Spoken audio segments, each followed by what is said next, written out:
Hello, this is the trade site Forex market preview and international economic data roadmap for the week beginning Sunday, the 8th of January, 2017, and ending Friday the 13th. Friday the 13th. This week it's Friday the 13th. Good to know.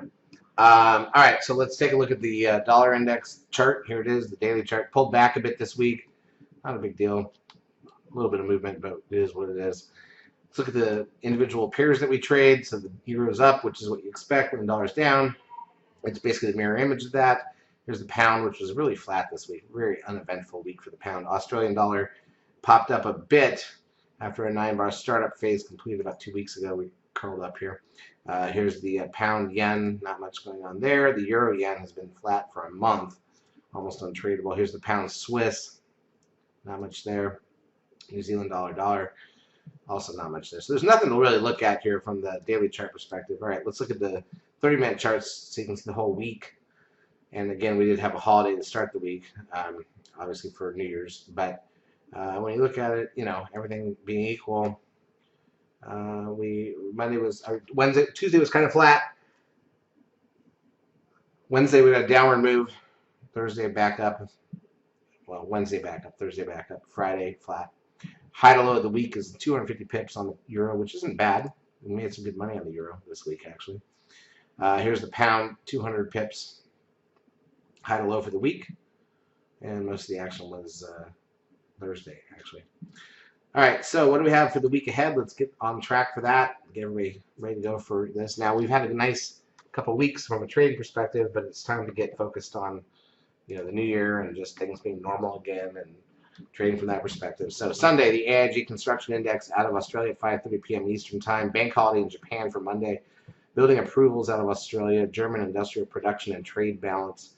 Swiss retail sales. UK Halifax HPI. Europe's Italian monthly unemployment rate.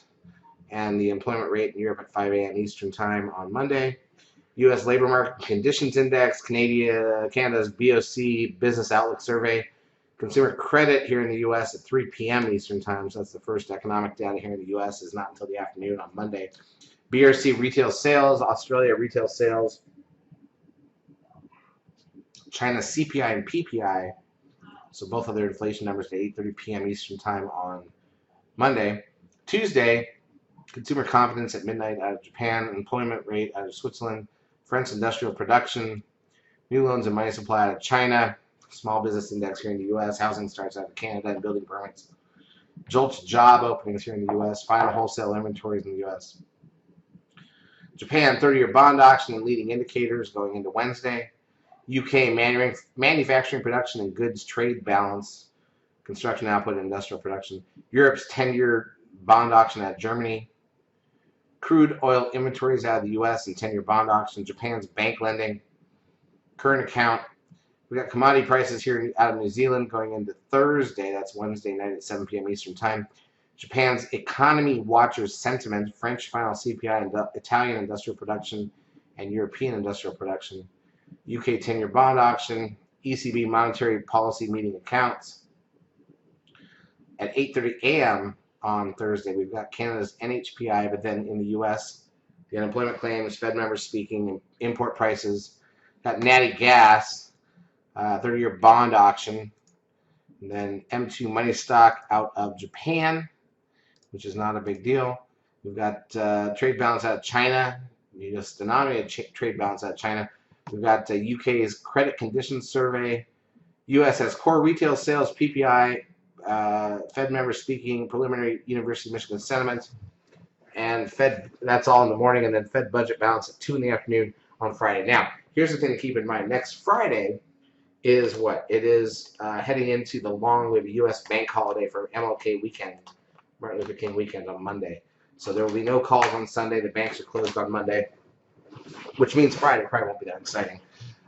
We have none of our big three. We have no GDP number. That comes later in the month. I mean, that's it. We basically got a straightforward trading week, and we will stay full size and go accordingly because this was a nice week to lead up to this. Charts, as usual, brought to you by eSignal. If you've not yet taken a trial of our services, feel free to do so. We will help you out for a couple weeks. Have a great trading week.